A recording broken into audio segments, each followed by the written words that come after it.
দীর্ঘদিন ধরে চলচ্চিত্রে তেমন সরব নন ঢালিউড অভিনেত্রী অপু বিশ্বাস। নতুন সিনেমার সংখ্যাও ছিল হাতে গোনা। তবে এবার বড় পর্দায় নতুন চমক নিয়ে ফিরছেন তিনি।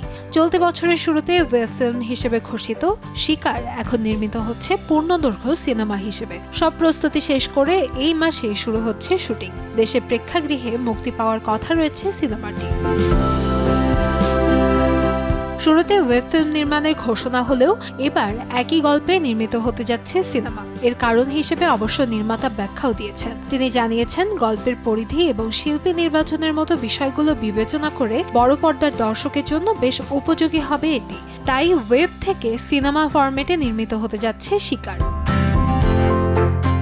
নির্মাতা জানান, সিনেমাটির বেশিরভাগ দৃশ্য ধারণ হবে নেপালে। এ মাসের মাঝামাঝি পুরো টিম শুটিংয়ের উদ্দেশ্যে নেপালে যাবে। এর মধ্যে সিনেমার একটি গানের রেকর্ডিং শেষ হয়েছে। দুজন মিলে বাঁচবো এক জীবন শিরোনামের গানটিতে কণ্ঠ দিয়েছেন ইমরান মাহমুদুল ও নাজমুন মুনিরা ন্যান্সি। গানটির কথা লিখেছেন কবির বকুল এবং সুর ও সঙ্গীত আয়োজন করেছেন ইমরান মাহমুদুল।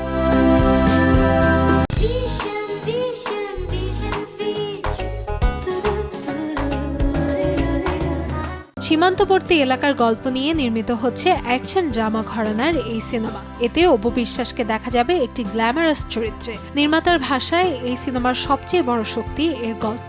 তিনি আশা প্রকাশ করেন, দর্শকদের জন্য একটি মানসম্মত ও উপভোগ্য সিনেমা উপহার দিতে পারবেন।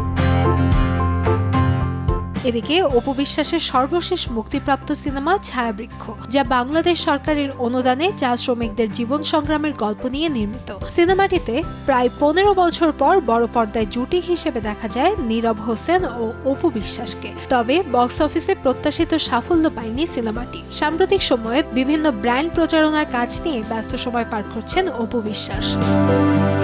কান্তাময়ী স্নেহা, সময় সংবাদ, ঢাকা।